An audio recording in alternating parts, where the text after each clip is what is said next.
Brought to you by V-Guard. Bharatiya Janata पक्ष महाराष्ट्र प्रदेश आणि भारतीय जनता पक्ष मुंबई प्रदेश पदाधिकारी आणि जिल्हाध्यक्षाची बैठक आज पार पडली। मोदीजींनी 9 जूनला जो शपथविधी झाला मोदीजींचा आणि केंद्रीय मंत्रिमंडळ मोदींच्या नेतृत्वामध्ये या ठिकाणी या देशाच्या सेवेकरता काम सुरू केलं। मोदी सरकार आणि मोदीजींच्या अभिनंदनाचा प्रस्ताव आणि येणाऱ्या पुढच्या काळामध्ये 2024 ते 29 पर्यंत जो 5 वर्षाकरता जो जाहीरनामा जो संकल्प पत्र मोदीजींनी विकसित भारताकरता दिला आहे त्या संकल्प पत्राप्रमाणे मोदीजी विकसित भारताकरता जे काम करणार आहे महाराष्ट्राकरता काम करणार आहे ते काम तो विकास समाजाच्या शेवटच्या माणसापर्यंत संघटनेच्या माध्यमातून पोहोचवण्याकरता मोदीजी जे गरीब कल्याण मध्यमवर्गीय कल्याणाचे निर्णय घेणार आहेत जे घेतले आहेत ते सुरू आहेत जे अजूनही त्या योजनांपासून दूर आहेत।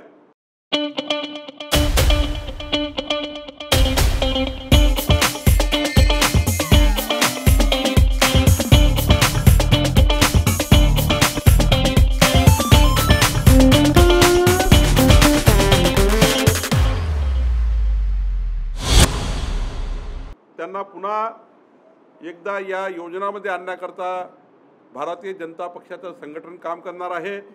मग मोदींच्या अभिनंदनाचा प्रस्ताव आम्ही केला। आमचे जे 9 खासदार निवडून आले आहेत त्यांचा सत्कार या ठिकाणी आम्ही केला आणि पुढच्या काळामध्ये येणाऱ्या विधानसभा निवडणुकीमध्ये भारतीय जनता पक्ष आणि महायुती पुन्हा एकदा या महाराष्ट्रामध्ये 14 कोटी जनतेच्या कल्याणाकरता या महाराष्ट्रामध्ये पुन्हा सरकार येण्याकरता संपूर्ण विधानसभेमध्ये महायुतीचे उमेदवार कसे निवडून येतील याकरता जिथे आम्ही मागो पडलो आहेत जिथे आम्ही कमी आहोत त्या ठिकाणी पुन्हा एकदा तयारी करण्याची ही बैठक होती। माननीय देवेंद्रजींनी बैठकीचा समारोप केला आहे आणि त्यांनी आश्वस्त केला आहे आमच्या पक्षाच्या सर्व पदाधिकाऱ्यांना की महाराष्ट्राचं सरकार महायुतीचं सरकार आणि आमची संघटना पुन्हा एकदा या महाराष्ट्रामध्ये सत्ता आणि संघटनेच्या माध्यमातून जनता जी कन्फ्यूज केलेल्या जनतेला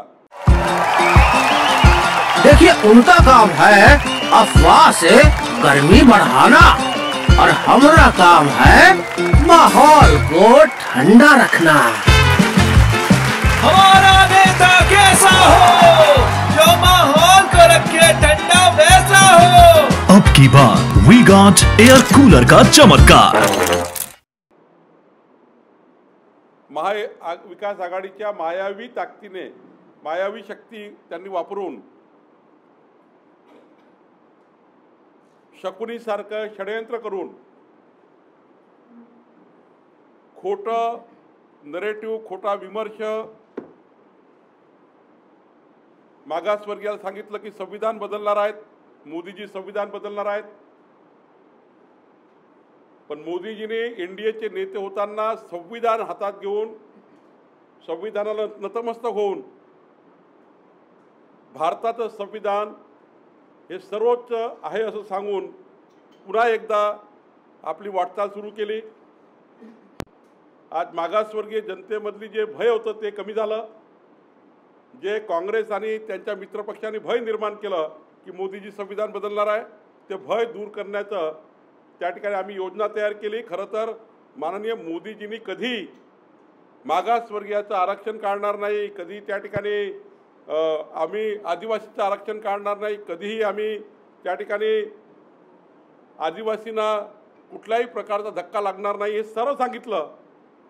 पण ज्या पद्धतीने खोटं बोलले ज्या पद्धतीनं या महाराष्ट्रामध्ये खोटं बोलून मतं मिळवली.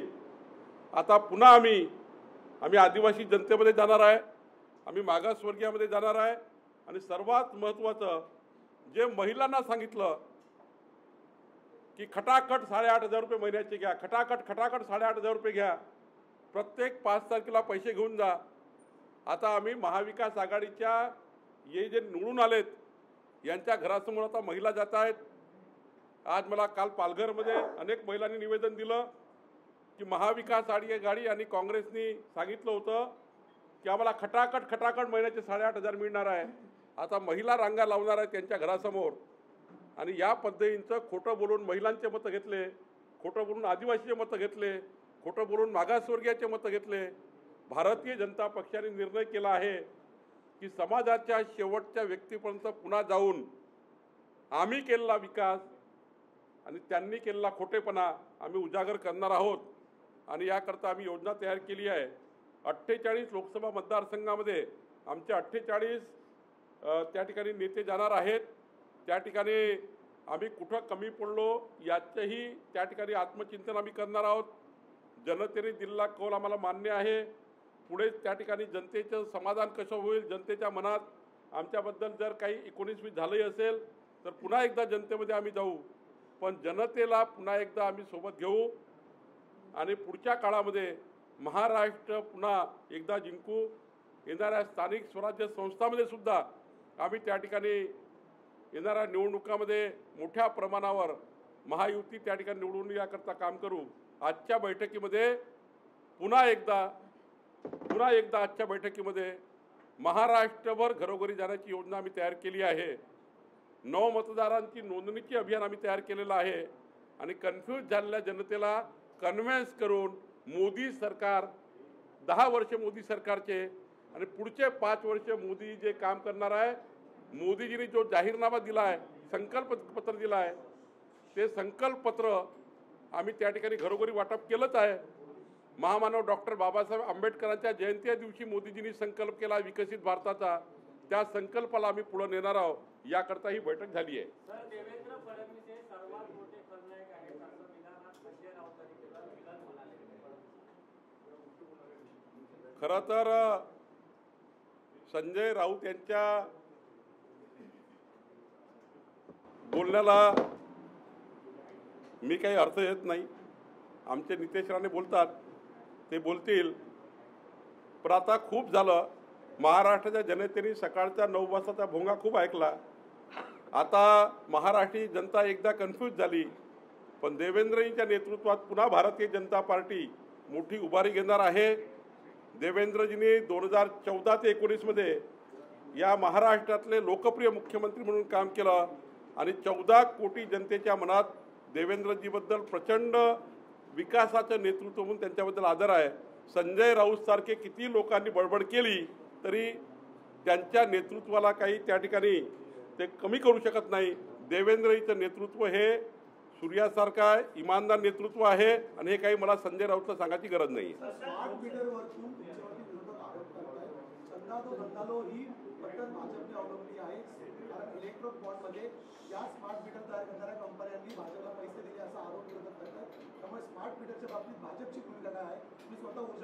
स्मार्ट मीटरचा निर्णय उद्धव ठाकरे सरकारमध्ये नितीन राऊतच्या काळात झाला. स्मार्ट मीटरचा निर्णय उद्धव ठाकरेच्या सरकारमध्ये नितीन राऊतच्या काळात झाला आणि देवेंद्रजींनी सांगितलं कुठल्याही सर्वसामान्य व्यक्तीच्या घरातलं स्मार्ट मीटर लागणार नाही जोपर्यंत जनतेच्या मनातलं कन्फ्युजन दूर होत नाही. आणि सोबतच त्यांनी सांगितलं केवळ इंडस्ट्रियल ज्या ठिकाणी मोठ्या प्रमाणावर लॉसेस आहे, ज्या ठिकाणी 100 रुपयाची वीज जातं पण 80 रुपये येतात, अशा ठिकाणी मोठ्या प्रमाणावर ज्या ठिकाणी स्मार्ट मीटरच्या माध्यमातून लॉसेस थांबू शकतो अशा इंडस्ट्रियल मीटरला त्या ठिकाणी LTSTला असे मीटर लागणार आहेत. जोपर्यंत जनतेच्या मनातलं कन्फ्युजन दूर होत नाही तोपर्यंत कुठलीही कारवाई देवेंद्रजी करणार नाही असं त्यांनी आम्हाला सांगितलं आहे. आणि त्यामुळे सर्वसामान्य जनतेमध्ये पुन्हा एकदा हा नवीन नरेटिव्ह आहे, नवीन खोटारडेपणा आहे की स्मार्ट मीटर लावणार, जनतेचा पैसा लुटणार. खरं तर स्मार्ट मीटरचा निर्णय ज्यांनी केला ते उद्धव ठाकरे आणि नितीन राऊत यांनी केला आहे.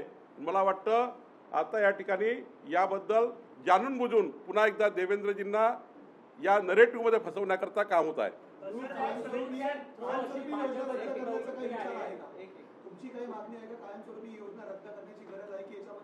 मी कालच सांगितलं की त्याची मागणी आम्ही केली देवेंद्रजींना, आजच्या बैठकीतही केली. त्यांनी स्पष्टपणे सांगितलं की इंडस्ट्रियल मीटर हेच त्या ठिकाणी स्मार्ट मीटर लागणार आहे आणि जोपर्यंत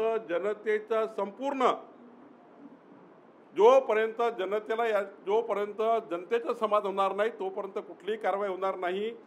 पण निश्चितपणे जो खोटा बाबी की देवेंद्र फडणवीस सरकारने हे केलं, एकनाथ शिंदे सरकारने केलं, स्मार्ट मीटरचा निर्णय उद्धव ठाकरे सरकारच्या काळामध्ये तेव्हाचे ऊर्जा मंत्री काँग्रेसच्या नेत्यांनी केलेला आहे आणि त्यामुळं मला वाटतं याबद्दल त्यांनी स्पष्टीकरण दिलं पाहिजे. त्यांनी घेतलेल्या निर्णयाच्या प्रती आम्ही देणार आहोत. पण देवेंद्रजींनी सांगितलं घरगुती आणि कॉमर्शियल जे त्या ठिकाणी छोटे ग्राहक आहे, जे त्या ठिकाणी मध्यमवर्गीय ग्राहक आहे, याऐवजी केवळ इंडस्ट्रियल ग्राहक LT-ST जे आहेत त्या STच्या लाईनवर ज्या ठिकाणी लॉसेस आहे त्या ठिकाणीच ते त्या ठिकाणी सांगणारा योग्य भूमिका ते मांडतील. ते त्या खात्याचे मंत्री आहे. त्यामुळे जे या ठिकाणी बैठकीत झालं ते मी तुम्हाला सांगितलं आहे. लोकसभेची आकडेवारी जर पाहिली विधानसभा वाईज तर 21 असे विधानसभा मतदारसंघ आहेत ज्या ठिकाणी महाविकास आघाडीचे आमदार आहेत. त्या ठिकाणी तुम्हाला अधिक यश जे आहे ते मिळालेलं पाहायला मिळते. त्यामुळे येत्या काळात हे 21 विधानसभा 38 विधानसभा अशा आहेत ज्यामध्ये आमचे सहयोगी अपक्ष आमदार आणि भारतीय जनता पार्टी महायुतीचे मागच्या वेळी पराभूत झालेले 38 आमदारांच्या मतदारसंघात लीड आहे. आमचे काही मतदारसंघ हे लोकसभेच्या निवडणुकीमध्ये कमी दिसतात आहे.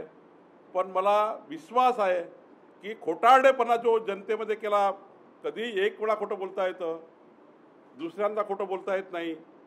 संविधानाच्या नावानं आदिवासींना त्या ठिकाणी हक्क आम्ही काढणार आहोत या नावाने, काही त्या ठिकाणी मोठ्या प्रमाणावर शेतकऱ्यांना कन्फ्यूज करून मोठ्या प्रमाणात जे मतं घेतले आहेत पुन्हा ते मतं आम्ही वापस आणू आणि या महाराष्ट्रामध्ये प्रचंड ताकदीने पुन्हा एकदा महायुती येईल. मोठ्या प्रमाणावर मतदारसंघ समोर आहेत. आता ते जनतेला दाखवण्याकरता काही आकडे मांडतात आहे, पण आम्ही त्या ठिकाणी मोठ्या प्रमाणावर आघाडी घेऊ आणि आमचं सरकारसुद्धा त्या ठिकाणी चांगलं काम करेल.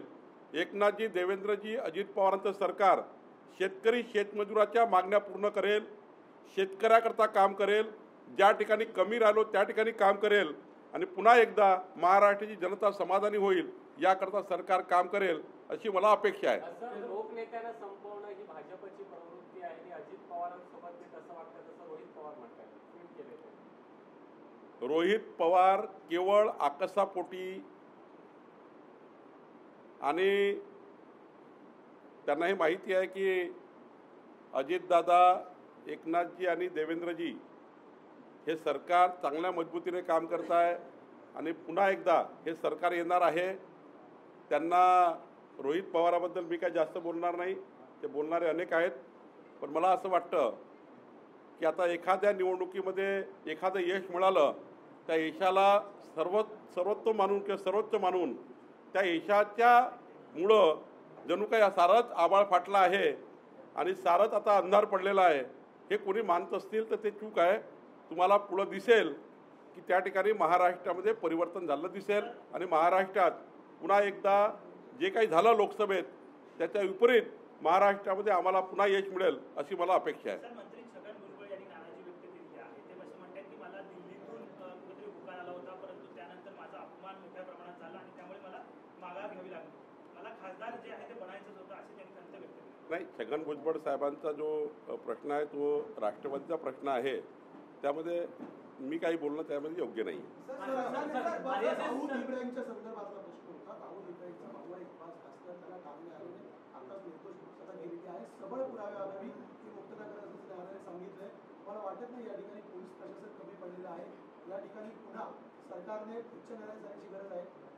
हे बघावं लागेल की न्यायालयामध्ये जेव्हा चार्जशीट दाखल केली तेव्हा कुणी केली, काय केली, साऱ्या गोष्टी बघाव्या लागतात. शेवटी हा गृह खात्याचा किंवा जी काही मागणी त्यांनी केली आहे या अधिकारात मी काही बोलणं योग्य नाही आहे. सरकार योग्य पद्धतीने काय कारवाई करायची असेल त्याचे जे काही आदेश जे काही कोर्टाचा निकाल झाला असेल त्या निकालाबद्दल सरकार नक्कीच. सर संघाने मुखपत्रातून अजित पवार गटाला सोबत घेतलं म्हणून भाजपचा ब्रँड खराब झाला असं म्हटलेलं आहे. भाजपचा कुठे अंतर्गत सर्वे सुरू आहे का की पुढे जाऊन भविष्यामध्ये एकला चलो भाजप निर्णय घेईल का अशी कुठली चर्चा आहे का? असं आहे की आज कुठलाही असा सर्वे नाही, आज कुठले असं आकलन नाही. आम्ही महायुती म्हणून समोर गेलो आहे, महायुती म्हणून जनतेच्या समोर आम्ही गेलो आहे. पुढच्याही काळामध्ये महायुती म्हणूनच जनतेच्या समोर जाणार आहोत.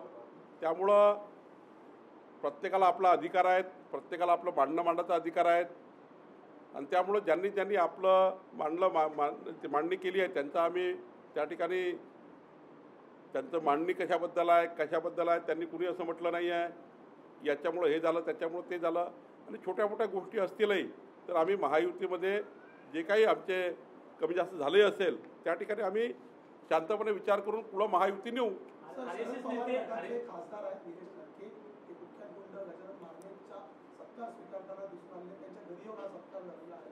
हा एकंदरीत शरद पवार साहेब याचे उत्तर देतील. पवार साहेबांनाही पट्टा आहे का? शरद पवार साहेबांनी उद्याच्या सकाळच्या प्रेसमध्ये सांगावं की निलेश लंकेची कृती त्यांना पट्टा आहे का? आरएसएस नेते नितेश कुमार यांनी असं म्हटलेलं आहे की भाजपला अहंकार झाल्यामुळे भाजपच्या सीट ज्या आहेत त्या कमी झालेल्या आहेत. कोणी म्हटलं? आरएसएस नेते कुमार यांनी म्हटले की ज्या असं आहे, मी वारंवार सांगतो आहे की आपल्या देशामध्ये सर्वांना आपलं खुलं मत मांडण्याचा अधिकार आहे. पण आम्ही जे काम करतो आहे त्या कामही त्या ठिकाणी आम्ही करतो आहे. काही आता चुका झाल्या असतील त्या आम्ही दुरुस्त करू. पण प्रत्येकाला उपदेश काहींना सूचना देण्याचे अधिकार या देशामध्ये आहेत. ज्या सूचना असतील त्या बघू काय. सर मंत्री अब्दुल सत्तार यांच्या कुठेतरी मंत्रिपदावरून काढा असेल तुमच्याकडे मागणी तुमच्या सिल्लोडच्या शहराध्यक्षाने केली अशी मागणी काही ठिकाणी महायुतीच्या उमेदवाराकरता कमी जास्तपणा झाला आहे. तर स्थानिक कार्यकर्त्याला असं वाटतं याच्यामुळे झालं. आम्ही आज पदाधिकाऱ्याला सूचना दिल्या आहेत की आपलं आत्मपरीक्षण करू, आम्ही आत्मचिंतन करू. आपल्या पराभवाचं खापर हे कुण्या दुसऱ्या पक्षावर न फोडता महायुतीवर न फोडता आपण पुन्हा एकदा आत्मचिंतन करू. काय आम्ही कमी राहिलो तिथे पुढं जाऊ, पण जनतेमध्ये पुन्हा जाऊन जनतेच्या मनातले गैरसमज आम्ही दूर करू. प्रत्येक ठिकाणी विजेच्या तारा तुटलेल्या आहेत. मराठवाड्यामध्ये रोज 2 ते 3 शेतकऱ्यांचा मृत्यू होतोय. आजही अशाच प्रकारे शॉक लागून 2 शेतकऱ्यांच्या मृत्यूची बातमी समोर आली आहे. सरकार नेमकं काय करते का? भाजप काय एकंदरीत स्टँड घेणार नाही? अशा दुर्घटनामध्ये तातडीनं अशा दुर्घटनाग्रस्त भागामध्ये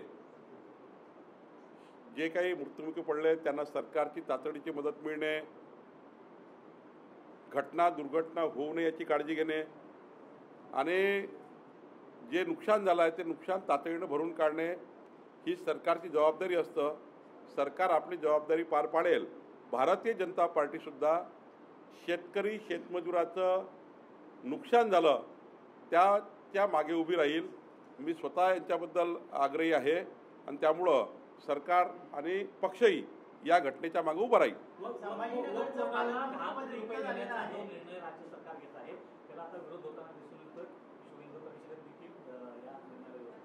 वक्फ बोर्डामध्ये मोठ्या प्रमाणावर रेकॉर्डमध्ये चुका आहेत आणि आत्ताच लक्षात आलं आहे, पूर्ण माहिती मला नाही पण जी प्राथमिक माहिती आहे असे अनेक मंदिर आहेत या महाराष्ट्रामध्ये. अनेक समाज असे आहेत ज्यांच्या जमिनीवर वक्फ बोर्डाचे नाव टाकण्यात आलेले आहेत. मग हा रेकॉर्ड दुरुस्त नाही करायचा का? अशा अनेक नोंदी सापडतात ज्या नोंदी हिंदू धर्मीयाच्या आहेत, ज्या जमिनीवर अजून इतर समाजाचे मागासवर्गीय समाज आदिवासी समाजाच्या जमिनी आहेत. पण अनेक वर्षापासून वक्फ बोर्डाने कागदोपत्रांमध्ये मोठ्या प्रमाणात चुका झाल्यामुळं खरं तर त्याचं डिजिटलायझेशन करणे, त्यांचं सुधारणा करणे याकरता तो निधी आहे. आता मला बघा, जर दुरुस्ती झाली नाही, सुधारणा झाली नाही, डिजिटल झालं नाही तर ज्या चुका झाल्या आहेत, ज्या हिंदूच्या जमिनी काही वक्फ बोर्डाने आपल्या नावाने दाखवून दिल्या आहेत, काही ठिकाणी मागासवर्गीय जमिनी दाखवून दिल्या आहे, त्या सुधारणा करण्याकरता काही पैसे दिले असतील तर मला वाटतं खऱ्या अर्थानं थोडं समजून घेतलं पाहिजे. जे लोक याच्यावर टीका करतात त्यांनी समजून घेतलं पाहिजे, विरोधकाचा खोटा नरेटिव्ह समजून घेतला पाहिजे. एकीकडे त्या ठिकाणी मतं घ्यायचे, दुसरीकडे खोटं सांगायचं, हा सुद्धा एक षडयंत्राचा भाग आहे. आणि म्हणून ज्यांची ओरिजिनल मालकी आहे त्यांच्या जमिनी त्यांना परत मिळाल्या पाहिजे. त्या हिंदूच्या असतील, मागासवर्गीयच्या असतील, याकरताही काही डिजिटलायझेशन करणं आवश्यक आहे. चुकीच्या नोंदी झाल्या असतील त्याचं काय, त्या नोंदी तशाच ठेवायच्या का? आणि मला वाटतं सरकार याबद्दलचा पूर्ण खुलासा करेल. पण मला वाटतं रेकॉर्ड दुरुस्त झाले पाहिजे. हिंदूच्या जमिनी हिंदूला भेटल्या पाहिजे, ज्यांची खाजगी मालमत्ता आहे त्यांना वापस भेटले पाहिजे. रेकॉर्ड दुरुस्त झाला पाहिजे. चुकीचा रेकॉर्ड काही लोकांनी त्या काळामध्ये, ज्यांच्या सरकारच्या काळात चुकीचा रेकॉर्ड तयार करून वक्फ बोर्डाच्या नावानं जमीन लावण्यात आल्या, त्याची दुरुस्ती केली पाहिजे. मला वाटतं सरकारची भूमिका असेल. संभाजीनगरचं पालकमंत्रीपद रिक्त झालेलं आहे. संदीपान भुमरे हे आता खासदार झाले, परंतु त्यांना जिंकून आणण्यामध्ये भाजपचा मोठा वाटा असल्यामुळे तिथलं पालकमंत्रीपद हे आपल्या भाजपच्या मंत्र्याला देण्यात यावं अशी मागणी तुमच्या मागणी करणं हे प्रत्येकाचा अधिकार आहे. पण राज्याच्या मुख्यमंत्र्याचा अधिकार आहे. कुणाला पालकमंत्री ठेवायचं, कुणाला मंत्री ठेवायचं, कुणाला नाही ठेवायचं, हा संपूर्ण अधिकार महाराष्ट्राचे मुख्यमंत्री एकनाथ शिंदेजींना आहे. त्यामुळं काही भावना व्यक्त झाल्या असतील तर एकनाथजी शिंदे निर्णय करतील. हिंदी में बताइए कि आज बैठक हुई लोकसभा चुनाव के हार के बाद, अब आगे विधानसभा चुनाव है, क्या तय हुआ, किस तरह से मार्गदर्शन किया, कैसे बीजेपी आगे बढ़ेगी? आज देवेंद्र जी, विनोद तावड़े जी, पीयूष गोयल जी, हमारे सारे केंद्रीय नेता, हमारे राज्य के नेता इस बैठक में थे. प्रदेश कार्य समिति की बैठक हुई. हमारे राज्य के सारे मंत्री थे, सारे प्रदेश पदाधिकारी की मेन कोर टीम थी. और इस बैठक में 9 जून को मोदी जी ने 7:15 बजे तीसरी बार प्रधानमंत्री की शपथ ली और नया केंद्रीय मंत्रिमंडल का गठन हुआ. मोदी जी के सरकार का अभिनंदन का प्रस्ताव, मोदी जी ने 10 साल में किए हुए काम और आने वाले दिनों में जो मोदी जी ने विकसित भारत का संकल्प किया है, 14 अप्रैल महामानव डॉक्टर बाबा साहेब आम्बेडकर की जयंती के दिन मोदी जी ने देश के लिए विकसित भारत का संकल्प किया था. वो विकसित भारत का संकल्प जो मोदी जी की सरकार करने वाली है, वो विकास के काम, वो गरीब कल्याण के, मध्यम वर्गीय के काम जनता तक पहुंचाना. मोदी सरकार का जो गठन हुआ है, हमारे महाराष्ट्र के जो मंत्री बने हैं, हमारे महाराष्ट्र के जो विधायक सांसद बने हैं, उनका सत्कार भी हमने किया. और उसके बाद हमने ये ठहराया भी है अगले माह महाराष्ट्र में भारतीय जनता पार्टी का एक बड़ा अधिवेशन भी होगा. जो अधिवेशन में हमारे केंद्रीय नेतृत्व भी आएंगे और उस अधिवेशन के माध्यम से हम फिर एक बार जनता में जाएंगे, हमारे कार्यकर्ता को बुलाएंगे, फिर एक बार विधानसभा चुनाव की हम तैयारी करेंगे. और जो मतदार संघ में हम पीछे हैं, आप देखिए 10 मतदार संघ ऐसे हैं महाराष्ट्र में जो मतदार संघ में केवल हम 40 से 50 हज़ार वोटों से पीछे है. केवल 20 वोट एक बूथ पे चाहिए थे, केवल 20 वोट. एक बूथ पे केवल 20 वोट मिल जाते तो हम लोग 10 सीटें और जीत जाते, 19 हो जाती. हमने चुनाव पंचायत जैसा लड़ा है. लोकल नैरेटिव पे चुनाव गया है. जनता को बताया गया कि मोदी जी आएंगे तो संविधान बदल देंगे, मागास वर्गीय समाज का आरक्षण निकाल लेंगे. झूठा बताया गया.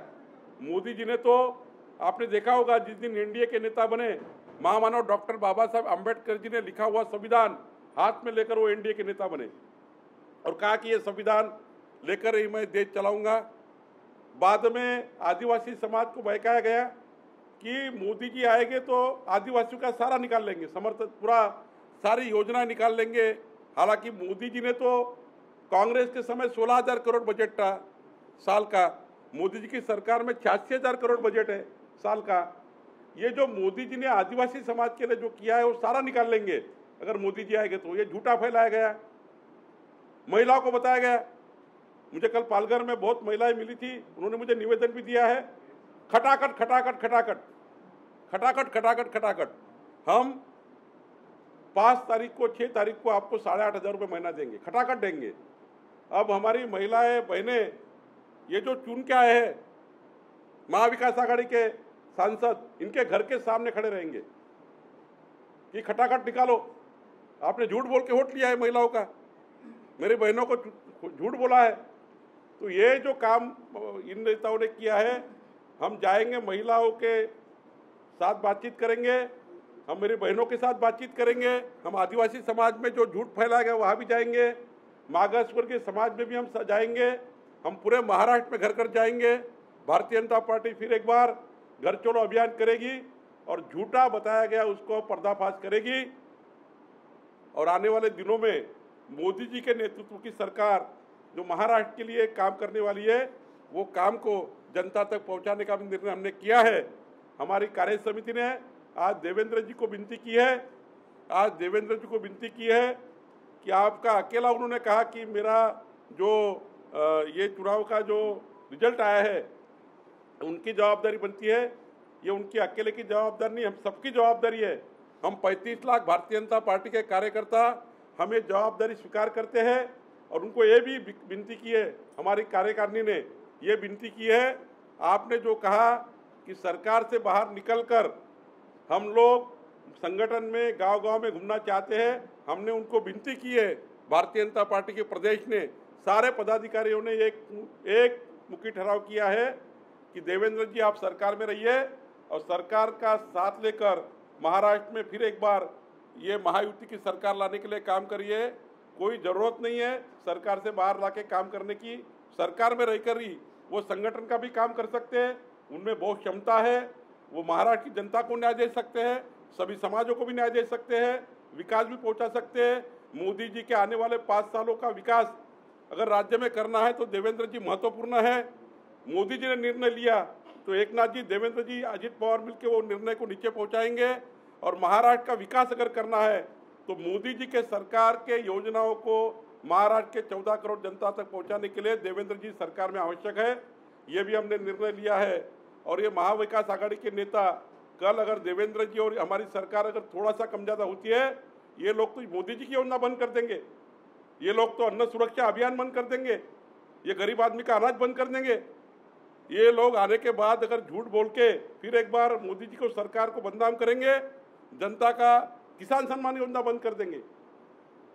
ये तो ऐसे लोग हैं जो उद्धव ठाकरे सरकार में आपने देखा होगा कि आयुष्मान भारत जैसी योजनाएं बंद कर दी थी उद्धव ठाकरे सरकार में।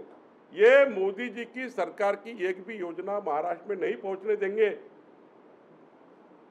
इसलिए एकनाथ शिंदे, देवेंद्र फडणवीस और अजित पवार सरकार जरूरी है और वहाँ देवेंद्र ही चाहिए। तो इसलिए हमने निर्णय लिया है कि देवेंद्र जी वहाँ से नहीं हटना चाहिए, उन्होंने वहाँ काम करना चाहिए। अजित पवार आपकी सरकार में रहेंगे क्या आखिर तक, क्योंकि ये एक प्रयास है जिस तरह से ऑर्गेनाइजेशन में आया, संगठन लोग बोल रहे कि उनकी वजह से एनसीपी की वजह से नुकसान हुआ, तो ये विपक्ष ये भी मान रहा है कि जो है अजित पवार की जरूरत नहीं रहेगी, ये भी उनको अपमानित किया जा रहा है, दुश्मन के बयान आ रहे हैं, तो आप आखिर तक चुनाव में साथ रहेंगे? देखिए, महायुति ने चुनाव लड़ा है, महायुति कुछ इतनी पीछे नहीं है कि जो आसमान फट गया है, सूरज ही पूरा ढक गया है। थोड़ा नुकसान हुआ है, मतों के आधार पे लेंगे तो हमें ज़्यादा वोट है, 0.3% के वोटों से हम कम रहे हैं। महायुति ने अच्छा काम किया है, हमारे सारे पार्टियों ने अच्छा काम किया, 11 पार्टियों ने अच्छा काम किया है। ऐसा कोई आसमान नहीं फटा है जो महायुति डैमेज करेंगे, बीजेपी अलग लड़ेगी, ये वगैरह जो नैरेटिव चल रहे हैं, कोई नैरेटिव ऐसा नहीं है, कोई ऐसा निर्णय नहीं है। महायुति और ताकत से खड़ी होगी। महायुति 11 पार्टी की है, 11 पार्टी मिलकर फिर एक बार जनता में जाएंगे और अजित पवार भी जाएंगे, एकनाथ शिंदे भी जाएंगे, देवेंद्र जी और हम सब लोग जाएंगे। और ये जो उनका सपना है ना महाविकास आघाड़ी का कि हम दोबारा सरकार में आएंगे, 4 मुख्यमंत्री अभी तैयार हो गए हैं। नाना पटोले जी बोलते मैं मुख्यमंत्री बनूंगा, तो रोहित पवार जी बोलते कोई महिला मुख्यमंत्री बनेगी, आदित्य ठाकरे बोलते उद्धव ठाकरे मुख्यमंत्री बनेंगे। अभी तो 5 मुख्यमंत्री बन ही गए महाराष्ट्र में। तो ये जो चल रहा है ये नौटंकी है, ये फिर एक बार जनता को कन्फ्यूजन में लाना है। ये महाराष्ट्र में फिर एक बार महायुति आएगी। हाँ, हम इसका घमंड नहीं करते, हम हार स्वीकार करते हैं, जहाँ कम गिरे वहाँ हम जाएंगे, दोबारा एक बार जनता का मत समझेंगे। और मुझे मालूम है महाराष्ट्र की जनता जो झूठे नैरेटिव में गई है, ये महाविकास आघाड़ी का सवेरे से जो बोलना चालू होता है एक नेता बोलते, दूसरे बोलते, तीसरे बोलते, और उसके ऊपर से दिन भर उनका चलता है। विकास की बात कुछ करते नहीं है। 14 करोड़ जनता का क्या होगा, गरीब कल्याण का क्या होगा, आदिवासी कल्याण का क्या होगा, मागास वर्गीय कल्याण का क्या होगा, महिला कल्याण का क्या होगा, ये बात नहीं करेंगे। सबरे इसने ये किया, उसने वो किया, उसने वो किया, झूठ बातें करते हैं। लेकिन जनता अभी झूठ सुनेंगी नहीं। मुझे लगता है महायुति फिर एक बार बहुत ताकत से उभरेगी।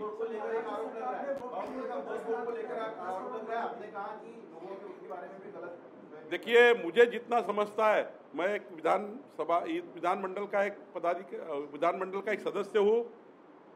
जिस प्रकार से कुछ निर्णय होते हैं वो एक बार जाके देखना चाहिए उसमें क्या है।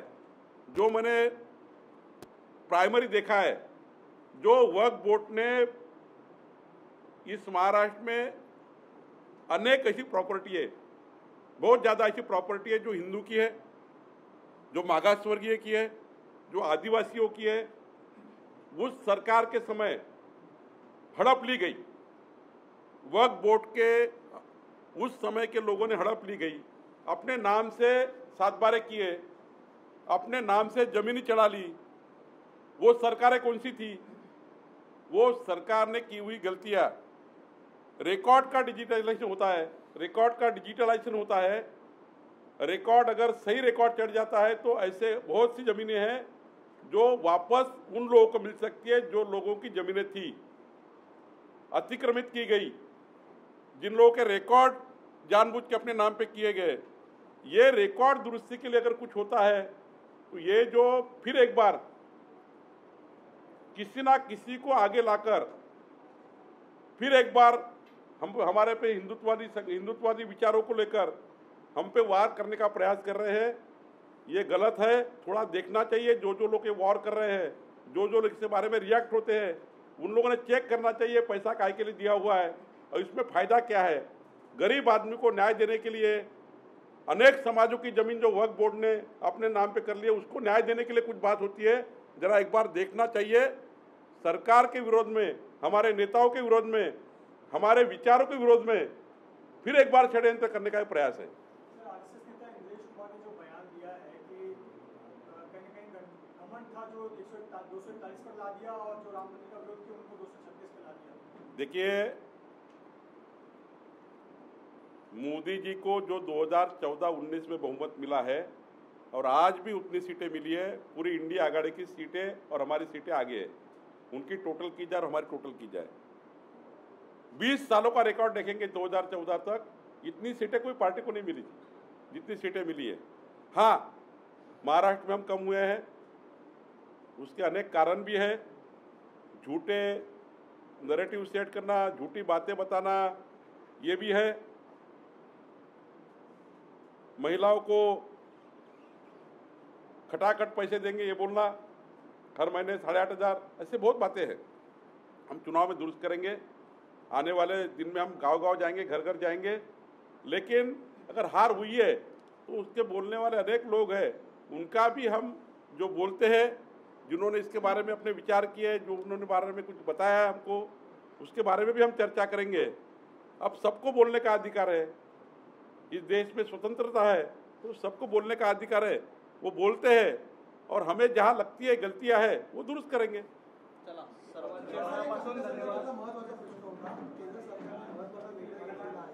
देशामध्ये आता नाफेडचे अधिकार गोठवण्यात आलेले आहेत आणि केंद्र शासनाचं वाणिज्य मंत्रालय दर आठवड्याला कांद्याचे दर आता घोषित करणार आहे। याच कांदा प्रश्नावर एकंदरीत उत्तर महाराष्ट्रासहित काही जागांवरती सुद्धा आपल्याला फटका बसलेला होता।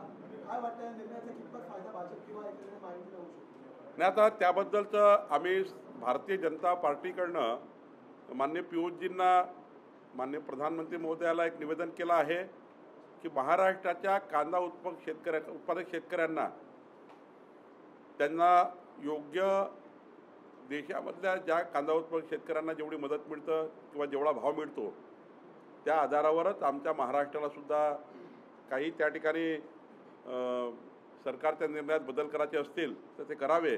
पण महाराष्ट्रातल्या कांदा उत्पादक शेतकऱ्याच्या मागे केंद्र सरकारने भक्कमपणे उभं राहावं अशी विनंती आम्ही केली आहे। मराठा आमदारांची बैठक भाजपच्या बोलवण्यात आलेली अशी एक माहिती मिळते. काय नेमकी याबद्दलची भूमिका असणार आहे? काही त्यांना मार्गदर्शन वेगळं करणार आहे? चंद्रकांत दादा भारतीय जनता पार्टीतर्फे आमचे मराठा आरक्षण या विषयाचे प्रमुख आहेत. त्यांनी मराठा समाजाच्या प्रमुख नेते आणि आमदारांची एक त्या ठिकाणी सरकारने केलेली मराठा समाजाबद्दलच्या भूमिका, सरकारची पुढची भूमिका, काल ज्या पद्धतीने त्या ठिकाणी एकनाथजीच्या नेतृत्वामध्ये मराठा समाजाच्या आरक्षणासंदर्भाने जरांगेंची भेट घेऊन त्या ठिकाणी काही बाबी झाल्यात, तर निश्चितपणे मराठा समाजाच्या मनात जे काही कन्फ्युजन तयार करण्यात आलं किंवा जे काही आरक्षणाची गरज आहे, 10% आरक्षणाबद्दल जे काही चर्चा करायची आहे, तर सर्व आमदार, जे काही आमदार प्रमुख आमदार आहेत, जे काही त्या ठिकाणी नेते आहेत, ते बसतील आणि योग्य भूमिका घेतील. सर, लोकसभेच्या संदर्भात मुख्यमंत्री देवेंद्र फडणवीस यांनी जी भूमिका घेतली होती, राज्यातल्या पराभवाची जबाबदारी मी घेतो. त्यानंतर जी बैठक पार पडली त्या बैठकीत सुद्धा त्यांनी आपण या निर्णयावर ठाम असल्याचं म्हटलं होतं. आजच्या बैठकीमध्ये काही चर्चा झाली? महाराष्ट्र भारतीय जनता पार्टीच्या मुंबई आणि महाराष्ट्र प्रदेश बैठकीमध्ये राज्याच्या 35 लाख कार्यकर्त्याच्या वतीने आम्ही सर्वांनी त्यांना विनंती केली. देवेंद्रजींनी स्वतः जबाबदारी स्वीकारली, पण आमची सर्वांची जबाबदारी आहे. आणि त्यांनी एक इच्छा व्यक्त केली की मी सरकारमध्ये न राहता महाराष्ट्राच्या चांद्यापासून बांद्यापर्यंत महाराष्ट्र फिरून पुन्हा एकदा या महाराष्ट्राच्या जनतेमध्ये जाऊन पुन्हा नवीन जनादेश त्या ठिकाणी मिळवायचा, महायुतीला प्रचंड मजबूत करायचं, पण सरकारमध्ये राहायचं नाही. आम्ही आज संपूर्ण पक्षाच्या पदाधिकारी बैठकीमध्ये, प्रदेश कार्य समितीमध्ये त्यांना विनंती केली आहे की त्यांना असा निर्णय करण्याची गरज नाही. आमची सर्वांची 35 लाख कार्यकर्त्याची सामूहिक जबाबदारी आहे आणि त्यांनी सरकारमध्ये राहून मोदी सरकारने घेतलेले 100 दिवसाचे जे निर्णय आहेत, आता मोदी सरकारने 100 दिवस जे अत्यंत टास्कवर काम करण्याचं ठरवलं आहे, त्या संपूर्ण योजनांचं, त्या संपूर्ण कामांचं फायदा महाराष्ट्राला आणि 14 कोटी जनतेला व्हावा, याकरता त्यांनी सरकारमध्ये राहूनच महाराष्ट्रही फिरावा, संघटनेमध्ये लक्ष द्यावं आणि पुन्हा एकदा प्रचंड ताकद या महाराष्ट्रात उभी करावी, अशी विनंती आम्ही त्यांना केली आहे.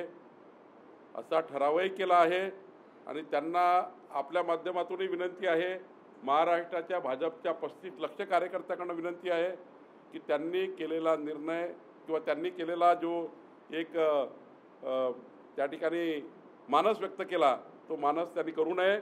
त्यांनी मानस परत घ्यावा आणि पुन्हा एकदा एकनाथ शिंदेजी, अजित पवारजी, देवेंद्रजी या तिघांनी महाराष्ट्राच्या शेतकरी शेतमजुराकरता मोठे निर्णय करावे, समाजाकरता निर्णय करावे आणि पुन्हा एकदा या महाराष्ट्रामध्ये महायुतीचं सरकार आणावं, जेणेकरून मोदींचे 5 वर्षाच्या सरकारचे कामं हे महाराष्ट्राच्या जनतेला फायदा होईल. जर थोडासाही त्या ठिकाणी सरकारमध्ये कमी जास्त झालं तर आम्हाला फार त्याचा सरकार असो की नसो फरक पडत नाही, पण जनतेला फरक पडेल. कारण महाविकास आघाडीचं जसं उद्धव ठाकरेच्या काळामध्ये मोदी सरकारच्या सर्व योजना बंद पाडण्याचं काम उद्धव ठाकरे सरकारच्या काळात झालं, उद्या अन्नधान्याची योजना बंद करतील, आयुष्यमान भारतची योजना बंद करतील, 75 वर्षाच्या व्यक्तींना जे मोफत आरोग्य मिळणार आहे ते बंद करतील, त्या ठिकाणी किसान सन्मान योजना बंद करतील. म्हणजे मोदींच्या सरकारची एकही योजना चालणार नाही. जे द्वेष करतात, इतका तीव्र द्वेष करतात महाविकास आघाडीचे लोक मोदींचा, मग 5 वर्ष मोदींच्या सरकारच्या योजना कसे चालवतील, कसा महिला सन्मानाच्या योजना चालवतील. आणि त्यामुळं हे अत्यंत महाराष्ट्राच्या जनतेला हे होईल. मोदी सरकारचे सारे कामं हे महाविकास आघाडी बंद पाडेल, जसे उद्धव ठाकरे सरकारच्या काळात झालं. म्हणून त्यांना विनंती केली आहे की तुम्ही सरकारमध्ये राहा आणि मोदी सरकारच्या संपूर्ण कामं महाराष्ट्राच्या जनतेच्या शेवटच्या माणसापर्यंत पोहोचवा. तुमचा आरोप करताय का महाविकास आघाडी की तुम्ही अजित पवारांना आता सेपरेट कराल आणि महाविकास आघाडीचा एकत्र आणण्याची तयारी करताय? आम्ही कुठलाही असा मनातही नाही, आम्ही असा विचारतही नाही आणि प्रचंड महायुतीची ताकद आम्ही उभी करणार आहोत. कुठलाही असा महायुतीला प्रचंड ताकद देण्याचा निर्णय आम्ही घेतलेला आहे. Brought to you by V guard.